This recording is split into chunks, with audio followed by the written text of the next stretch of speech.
Hello everyone, ഇന്ന് നമ്മൾ ചർച്ച ചെയ്യാൻ പോകുന്നത് ഉത്തര പർവ്വതനിര ഭാഗം 2. ഉത്തര പർവ്വതനിര മൂന്നായിട്ട് വിഭജിക്കാം. ട്രാൻസ് ഹിമാലയം, ഹിമാലയം, കിഴക്കൻ മലനിരകൾ.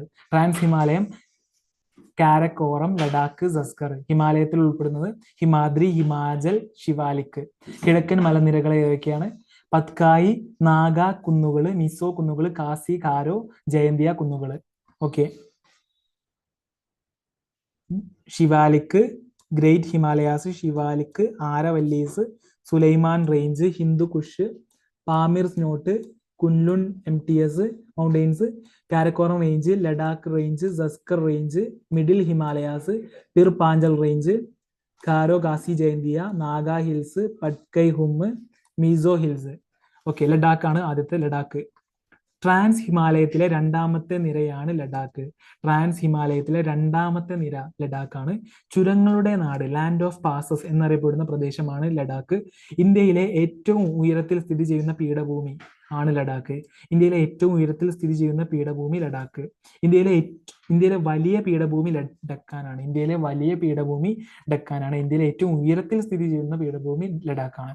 ഇന്ത്യയിലെ ശീത മരുഭൂമി എന്നറിയപ്പെടുന്നത് ലഡാക്കാണ്. സിന്ധു നദി ഇന്ത്യയിലൂടെ ഒഴുകുന്നത് ലഡാക്ക്, സസ്കർ എന്നീ നിരകൾക്ക് ഇടയിലൂടെയാണ്. സിന്ധു നദി ഇന്ത്യയിലൂടെ ഒഴുകുന്നത് ലഡാക്ക്, സസ്കർ എന്നീ നിരകൾക്ക് ഇടയിലൂടെയാണ്. ലഡാക്കിലെ ലേ എന്ന പട്ടണത്തെ ചുറ്റിയാണ് സിന്ധു നദി ഇന്ത്യയിലൂടെ ഒഴുകുന്നത്. ലഡാക്കിലെ ലേ എന്ന പട്ടണത്തെ ചുറ്റിയാണ് സിന്ധു നദി ഇന്ത്യയിലൂടെ ഒഴുകുന്നത്. സിയാച്ചിൻ ഹിമാനിയയിലേക്ക് ബന്ധിപ്പിക്കുന്ന ഗാർദുങ്ല ചുരം സ്ഥിതി ചെയ്യുന്നത് ലഡാക്ക് നിരകളിലാണ്. സിയാച്ചിൻ ഹിമാനിയെ ലേയിലേക്ക് ബന്ധിപ്പിക്കുന്ന ഗാർദുങ്ല ചുരം സ്ഥിതി ചെയ്യുന്നത് ലഡാക്ക് നിരകളിലാണ്. നെക്സ്റ്റ്, സസ്കർ നിരകൾ. ട്രാൻസ് ഹിമാലയത്തിലെ ഏറ്റവും തെക്ക് ഭാഗത്തുള്ള പർവ്വതനിരയാണ് സസ്കർ നിരകൾ. ദ്രാസ് പട്ടണം സ്ഥിതി ചെയ്യുന്നത് സസ്കർ നിരയുടെ താഴ്വരയിലാണ്. ദ്രാസ് പട്ടണം സ്ഥിതി ചെയ്യുന്നത് സസ്കർ നിരയുടെ താഴ്വരയിലാണ്. ഇന്ത്യയിലെ ഏറ്റവും തണുപ്പ് കൂടിയ ജനവാസ മേഖലയാണ് ദ്രാസ്. ഇന്ത്യയിലെ ഏറ്റവും തണുപ്പ് കൂടിയ ജനവാസ മേഖല ഏതാണ്? ദ്രാസ് ആണ്. ദ്രാസ് പട്ടണം സ്ഥിതി ചെയ്യുന്നത് സസ്കർ നിരയുടെ താഴ്വരയിലാണ്. ദ്രാസ് സ്ഥിതി ചെയ്യുന്നത് ലഡാക്ക് എന്ന കേന്ദ്രഭരണ പ്രദേശത്താണ്. ലഡാക്കിലേക്കുള്ള കവാടം എന്ന് വിശേഷിപ്പിക്കപ്പെടുന്ന പ്രദേശമാണ് ദ്രാസ്. ലഡാക്കിലേക്കുള്ള കവാടം എന്ന് വിശേഷിപ്പിക്കപ്പെടുന്ന പ്രദേശമാണ് Dras. Okay. Area ceded to China by Pakistan. Gilgit Baltistan line of control, Jammu and Kashmir, Pakistan occupied Kashmir, POK, Ladakh, Aksai Chin. Okay. Karakoram, Ladakh, Zanskar. Karakoram features എന്തൊക്കെയാണ്? മൗണ്ട് K2 അഥവാ ഗോഡ്വിൻ ആസ്റ്റിൻ, സിയാച്ചിൻ ഹിമാനി, പാമിർ പർവ്വതനിര, കൈലാഷ് നിര, ഇന്ദിരാ കോളി ഇവയെല്ലാം കാരക്കോറത്തിൽ ഉൾപ്പെടുന്നു. കാരക്കോറം, മൗണ്ട് K2 അഥവാ ഗോഡ്വിൻ ഓസ്റ്റിൻ, സിയാച്ചിൻ ഹിമാനി, പാമിർ പർവ്വതനിര, കൈലാഷ് നിര, ഇന്ദിരാ കോള്. ഓക്കെ. ലഡാക്കിൽ ഉൾപ്പെടുന്നത് ശീത മരുഭൂമി. എന്റെ ഫീച്ചേഴ്സ് ആണ് ശീത മരുഭൂമി. ഉയരത്തിൽ സ്ഥിതി ചെയ്യുന്ന പീഠഭൂമി ലഡാക്കാണ്. ഏറ്റവും വലിയ പീഠഭൂമി ഡക്കാനാണ്. സിന്ധു നദി ഒഴുകുന്നു.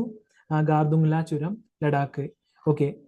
സസ്കർ ട്രാൻസ് ഹിമാലയത്തിലെ ഏറ്റവും തെക്ക് ഭാഗത്തുള്ളതാണ് സസ്കർ. ദ്രാസ് പട്ടണം സസ്കറിലാണ്. ഓക്കെ. താഴെ തന്നിരിക്കുന്നവയിൽ ട്രാൻസ് ഹിമാലയത്തിൽ ഉൾപ്പെടാത്ത പർവ്വതനിര ഏത്? കാരക്കോറം, ലഡാക്ക്, സസ്കർ, ശിവാലിക്. ഓക്കെ. ഇന്ത്യയുടെ ഏറ്റവും വടക്കേ അറ്റം എന്നറിയപ്പെടുന്ന ഭാഗം ഏതാണ്? ഇന്ദിരാ കോള്, ഇന്ദിരാ പോയിന്റ്, സിയാച്ചിൻ ഹിമാനി, ശ്രീനഗർ. ഏതാണ്? ഇന്ദിരാ കോളാണ്. ഇന്ദിരാ കോള്. താഴെ പറയുന്നവയിൽ പാമിർ കെട്ടിലേക്ക് കൂടിച്ചേരാത്ത പർവ്വതനിര ഏത്? കാരക്കോറം, ഹിന്ദുകുഷ്, സുലൈമാൻ, ലഡാക്ക്. താഴെ പറയുന്നതിൽ പാമിർ കെട്ടിലേക്ക് കൂടിച്ചേരാത്ത പർവ്വതനിര. ഇന്ത്യയിൽ സ്ഥിതി ചെയ്യുന്ന ഏറ്റവും ഉയരം കൂടിയ കൊടുമുടി ഏത്? Mount K2, mount Everest, Kangchenjunga, Diamer. Mount K2 അല്ലേ ഏറ്റവും ഉയരം കൂടിയ കൊടുമുടി? ഹയസ്റ്റ് പീക്ക് ഇൻ ഇന്ത്യ നോക്കാം. ഹയസ്റ്റ് പീക്ക് ഇൻ ഇന്ത്യ കാഞ്ചൻജംഗയാണ്. കാഞ്ചൻജംഗ. ഇന്ത്യയിൽ സ്ഥിതി ചെയ്യുന്ന ഏറ്റവും ഉയരം കൂടിയ കൊടുമുടി Kanchenjunga. Okay, thank you so much for listening me. We'll see you next video. Thank you very much. Bye.